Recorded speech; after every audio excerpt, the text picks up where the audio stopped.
అదేవిధంగా మనతో పాటు మాట్లాడడానికి 45వ డివిజన్ అధ్యక్షులు పుల్లన్న గారు, వడ్డే పుల్లన్న గారు మనతో పాటు ఉన్నారు.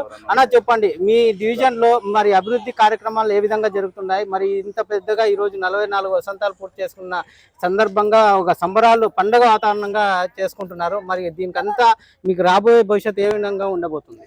45వ డివిజన్ అంటే అభివృద్ధి అంటే టీడీపీ ఎక్కువ శాతం టీడీపీ ఓట్లే ఎక్కువ ఉన్నాయి. టీడీపీకి పట్టం కట్టే వాళ్ళు ఉన్నారు. మా ఏరియాలో చాలా మంది మొత్తం టీడీపీ. అభివృద్ధిలో ఎక్కడ దోకా లేకోకుండా ఎక్కడ ఏ సమస్య వచ్చినా వాళ్ళ ఇంటికాడికి వెళ్ళి చూసుకొని అన్నీ వాళ్ళకి ఏమైనా సమస్యలు ఉంటే పరిష్కరించి, ఏమైనా పింఛనీలు అయితేనేమి, ఏదన్నా కానీ సర్టిఫికెట్లు కానీ, అది సచివాలయంలో ఏమైనా పని జరిగిపోయినా కానీ మా దృష్టికి తీసుకొస్తారు వీళ్ళు ప్రజలు. మేము అక్కడికి వెళ్ళి పరిష్కరిస్తాము అన్న ఎమ్మెల్యే ఆదేశాల మేరకు.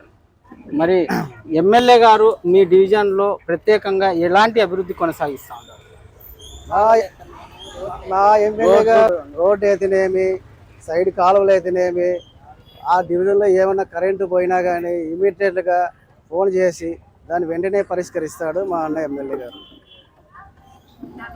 ఇదండి పరిస్థితి. మరి ఇక్కడ చూస్తున్నట్లయితే మరి డివిజన్లో కూడా ఎటువంటి సమస్యలు ఉన్నా కూడా ఖచ్చితంగా ఎమ్మెల్యే దృష్టికి తీసుకొని వెళ్ళి ఖచ్చితంగా పని చేస్తున్నాము, బాగా కృషి చేస్తున్నాము, అక్కడ సమస్యలు అనేటివి లేకుండా చూసుకుంటున్నామని తెలియజేస్తున్నారు.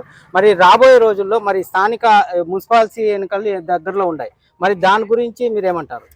రాబోయే మున్సిపల్ ఎన్నికల్లో మీ డివిజన్లో మా డివిజన్లో ఎదుర్కొనేకి ఆపోజిట్ ఎవరు నిలవన్నా కానీ ఎదుర్కొనేకి సిద్ధంగా ఉన్నాము. మా పక్షాన ప్రజలు ఉన్నారు. 50 మేము గెలుస్తాము. మొత్తం 2 పంచాయతీలు 50 డివిజన్లు మేమే గెలుస్తాము. మా డివిజన్లో ఓటింగ్ శాతం చాలా టీడీపీకి ఎక్కువ శాతం ఉంది.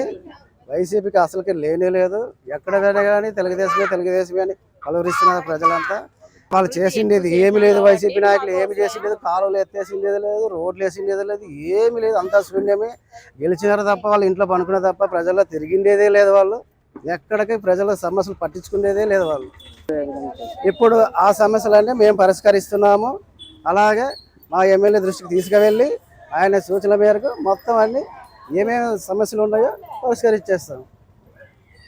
ఇదండి పరిస్థితి. మరి ఖచ్చితంగా మరి అనేక విషయాల్లో కూడా ఎమ్మెల్యే గారు సహకరిస్తున్నారు. అదేవిధంగా 45వ డివిజన్లో పూర్తిగా తెలుగుదేశం పార్టీ జెండా ఎగిరేయబోతుంది. అదేవిధంగా మరి 50 డివిజన్లో కూడా అదే 2 పంచాయతీలో కూడా ఖచ్చితంగా తెలుగుదేశం పార్టీ విజయం సాధిస్తుంది మున్సిపల్ ఎన్నికల్లో అని ఆశాభావం వ్యక్తం చేస్తున్నారు వడ్డే పుల్లన్న గారు. మరి చూస్తూనే ఉండండి. మరి అనంతపురం B3 న్యూస్.